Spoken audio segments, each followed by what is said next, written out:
So you've decided to start in a tabletop game of Warhammer 3000, and you're going to start one of the best armies in my opinion being Astra Militarum. The only problem is it can be really intimidating to start in this game. I've been collecting now for 9 months, and certainly when I started there was so much to read and understand. The beauty of this game though is the level of depth you can go into. And typically the better and deeper you know the rules, the better your chances of winning on the tabletop. But with detachment slots, command points, regimental doctrines, HEIRLOOMS of Conquest, Warlord trait stratagems, additional rulebooks and point values, there's certainly so much to absorb. So in this video I'll attempt to summarise everything into a digestible format that is perfect for the complete beginner to Astra Militarum. I will touch on the basics of the game from a rule point of view, but if you're looking for a really basic explanation of those, I suggest going to a different video, such as the one in the link here. So let's get into it. So this part of the rules will bring structure to the army you bring onto the tabletop. You can go one of two ways, which are totally fine. The most uncommon is actually just to sort of create your own. You can mix and match whatever unit types you want. You could pretend to, say, bring 10 Valkyries, or 10 squads of Bulgrams, or 10 Bandblades, it's up to you. But if you follow the structures defined in the rulebook called detachments, there are benefits which we'll look at a bit later. In the rulebook, there are 7 detachment types you can use. Let's focus on the most common for Astra Militarum, which is called the battalion. Within the battalion, you can see you have got 7, if not 8, including transport, detachment slots. To achieve the battalion detachment, you need to have, as per the red cells, 2 HQ and 3 troop choices. Now, every single unit in Warhammer 40,000 is defined as one of these, or a couple others. Let's look at the most common ones for Astra Militarum for this.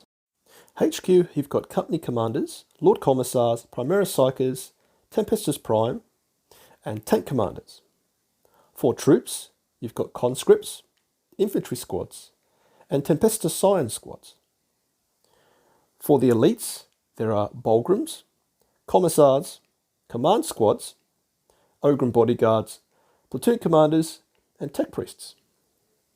And for fast attack, you've got the choices of Sentinels and Hellhounds.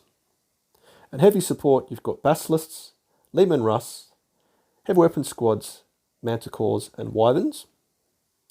And for flyers, you've got basically the Valkyries of the most common. As for transports, you've also got Chimeras, the Thorax and the Thorax Prime. You can identify what each unit type is by looking in the codex, and in the top left of each datasheet you'll see a little symbol. If you compare this symbol to what's in the rulebook, you can quickly work out that the skull is headquarters and the lightning bolt is fast attack, for example. As I said before, in the battalion detachment, you can see to achieve a headquarter element, you need to have 2 units from your headquarter choices. So you can have a company commander and a Primaris Psyker. You can see it says a maximum of 3. Just like with the troop choices, you must have 3 infantry squads, or you can have up to 6 infantry squads in total.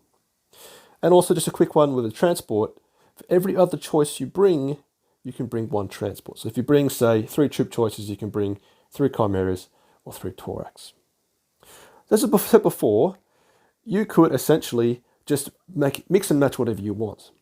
But if you want to see the benefits we'll look at in a moment, you want to be using the detachment layouts. And by creating your army using a detachment structure, you generate what's called command points, or CP.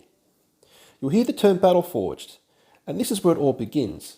And what Battleforged simply means is you've made your army using a detachment structure. This is important for 2 reasons. Because firstly, you can take part in most missions which require your army to be Battleforged, and it also gives you 3 command points to start. You then get additional command points for the relevant detachments you've used. So for example, the battalion you get an additional 5, and also a spearhead you get an additional 1. So what that simply means is if you've got a battalion and a spearhead, you get 3 for being Battleforged, 5 for the battalion, and 1 for the spearhead detachment. So you've got 9 in total. Do take note in the rulebook, the original rulebook, it states battalions give an additional 3, but this was changed what they call an FAQ to 5. I'll cover FAQs a bit later in this video. Right, so with our example, 9 command points, what do we do with them? We spend the command points we've earned on what are called stratagems. These additional rules add a very interesting layer to the game of 40k. Which you use and when you use can have a massive impact on your success. Where they are found is in the main rulebook, you can see 3 here, in the Codex for Astra Militarum, and also found throughout other supplementary rulebooks. It goes without saying and quite obvious that those that are for Astra Militarum can only be used by Astra Militarum.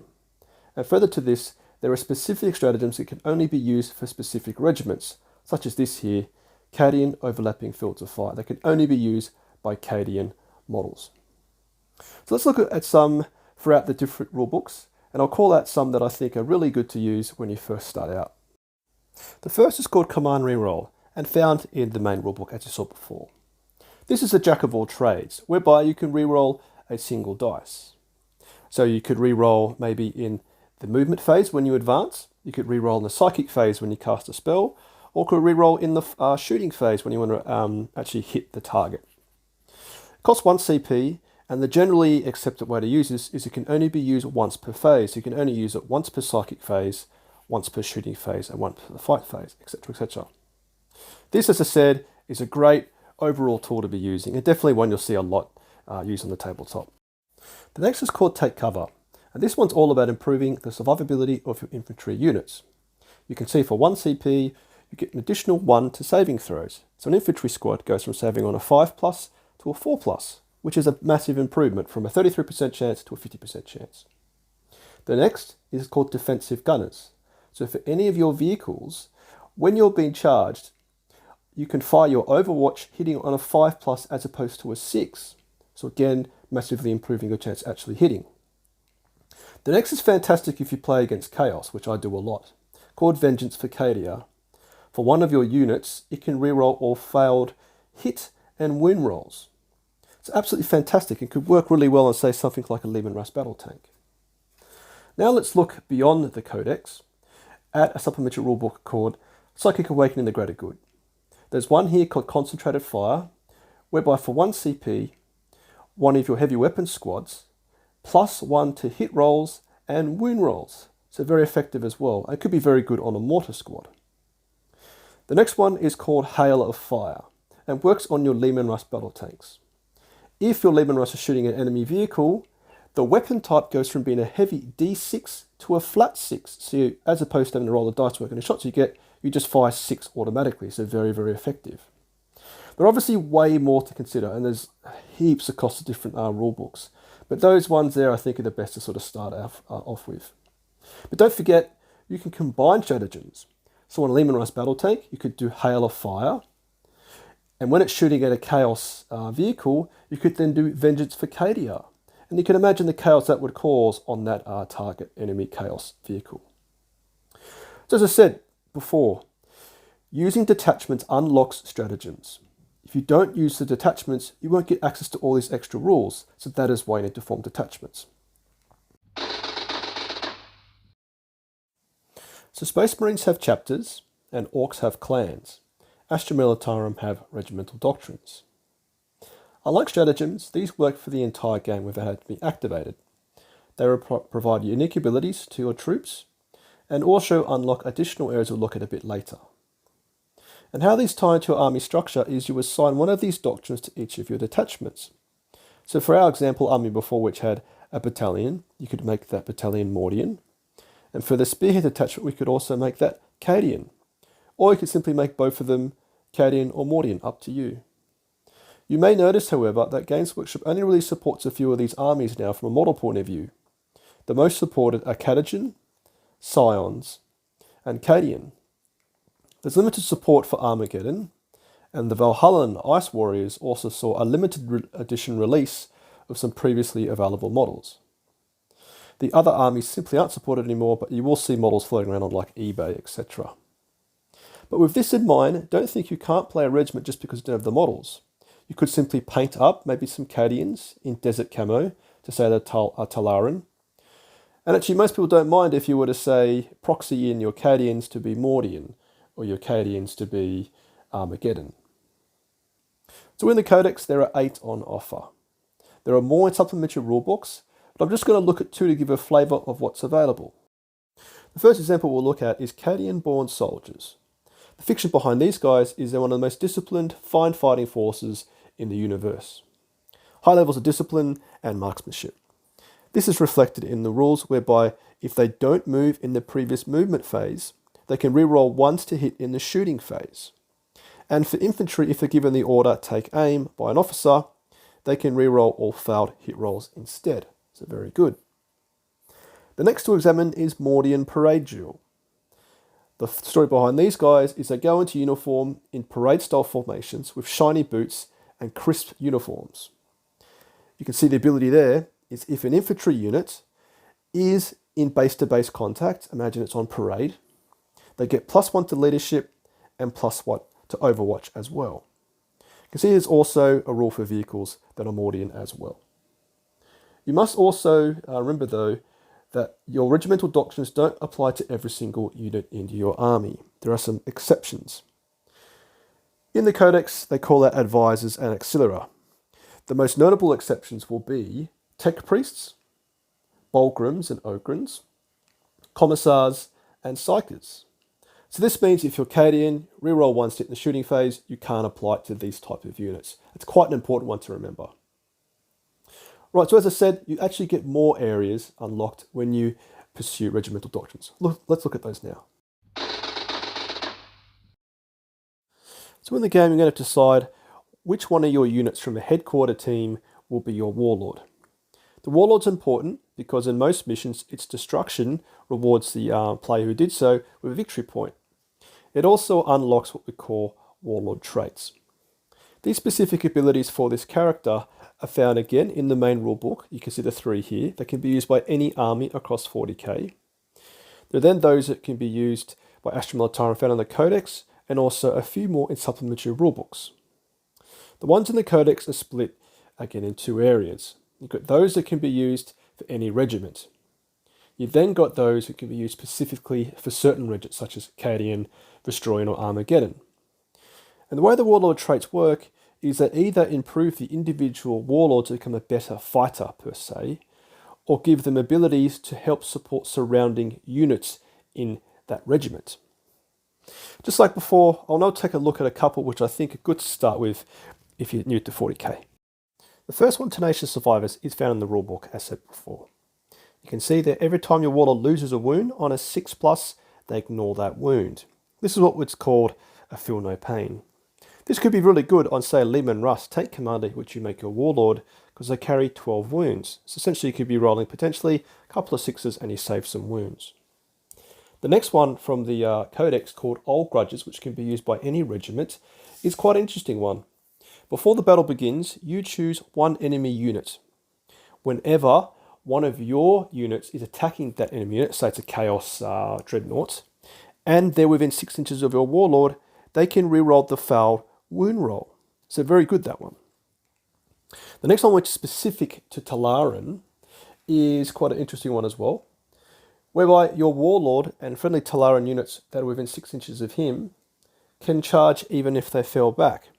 So if you've got to understand the way that melee works, or the fight phase, if a unit falls back from melee, they can't do anything that turn. But basically this warlord trait allows you to charge back into melee. So like the berserk, crazy, hand-to-hand fighting guys. So there's just a couple, and as I said, there are lots. There are 5 generic ones in the Codex, and each regiment, such as Cadian, Valhallan, Mordian, etc., have their own specific warlord trait. And there are even more found in the supplementary rulebook called Vigilis Defiance. Next is HEIRLOOMS of Conquest. What these are from a fiction point of view are various military artifacts, be it pistols or swords or something else, which can be very helpful on the battlefield. Again, as per the warlord traits, they can either improve your warlord as far as his abilities are concerned, or basically what we call buffing the surrounding units around them. Again, just like warlord traits, you've got those that can be used by any regiment. Then you've got regiment-specific ones, again, such as Cadian, Valhallan, Armageddon, etc. And again, I'm just going to look at 2, which I think are very good to look at if you're new to 40k. So the first example, which can be used by any regiment, is Corol's Aquila. This is almost like a tactical relic or warlord relic, whereby every time your opponent uses a stratagem, you roll a dice, and on 5+, you get 1 CP. This can be great for you, as potentially you could finish the game having used more CP than you started with. The next, which is specific to Cadia, is the Relic of Lost Cadia. This can be only used once per game, and any model within 12 inches of your warlord can reroll failed hit rolls and wound rolls of 1.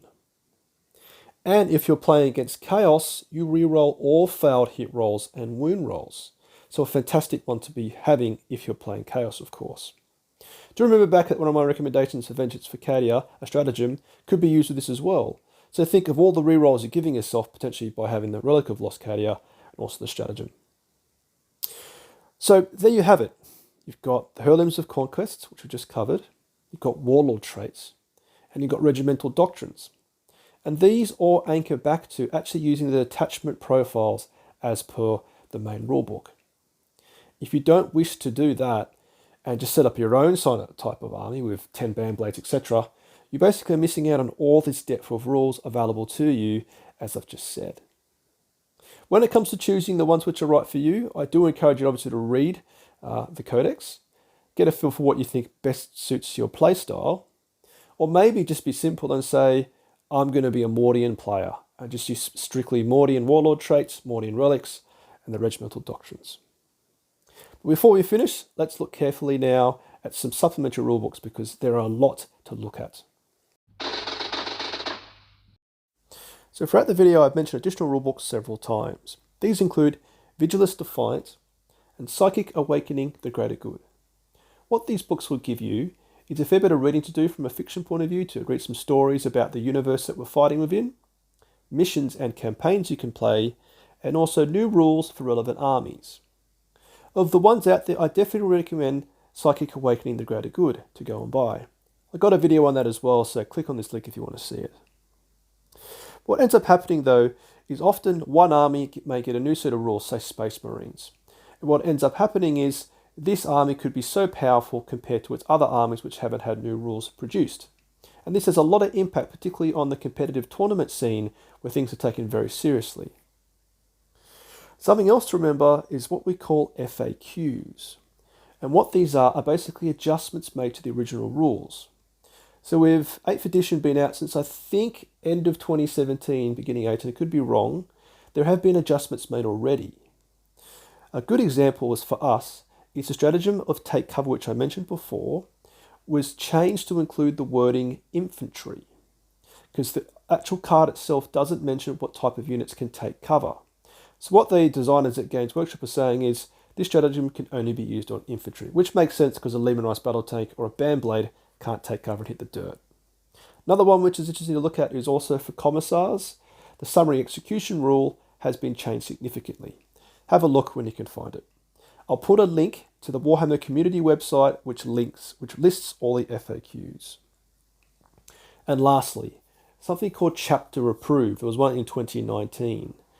And what this is also adjustment to some armies for the rules they have. But more importantly, the points you pay towards your units will change. Astra Militarum saw a fair bit of change, and I won't go into the exact details, but they definitely have to be considered because if you're using the old point scheme and your opponent's using the new point scheme, you could actually be at a disadvantage. But to save yourself from going to buy the FAQ 2019, the single best way I recommend to organise your army is to use an app called Battlescribe. I'm not being paid to promote this, but I thoroughly recommend you download this app and use it to organise your army because it's the easiest way. But as far as points are concerned, nothing in Warhammer or life is for free. It goes without saying that an infantry squad is cheaper than a Lehman Rice battle tank. And likewise, if you're to run Knight Commander Pask, who's a character tank ace, he costs more than a Lehman Rice battle tank. So hopefully that gives you a bit of a feel for the additional rulebooks. There are a lot. And as I said at the beginning of the video, the beauty of this game is the depth you can get into on this game. So you can go all in and buy all of them, like I have, to understand them all. Or if you just want to be pretty, sit there and be pretty, just focus on the codex, get chapter approved, and play that way. So there you have it. Hopefully a really nice rundown of how to start Astra Militarum in the world of 40k. If If you enjoyed this video, please like, and if you've got any questions, please put them in the comments. I'll do my best to answer them. I've also got a lot of other videos which could be quite good for beginners to Astra Militarum, and I'll put them in the playlist at the end. But please subscribe for more videos as I assemble, paint, and play, and kit bash Astra Militarum in the world of 40k. Until next time, see ya!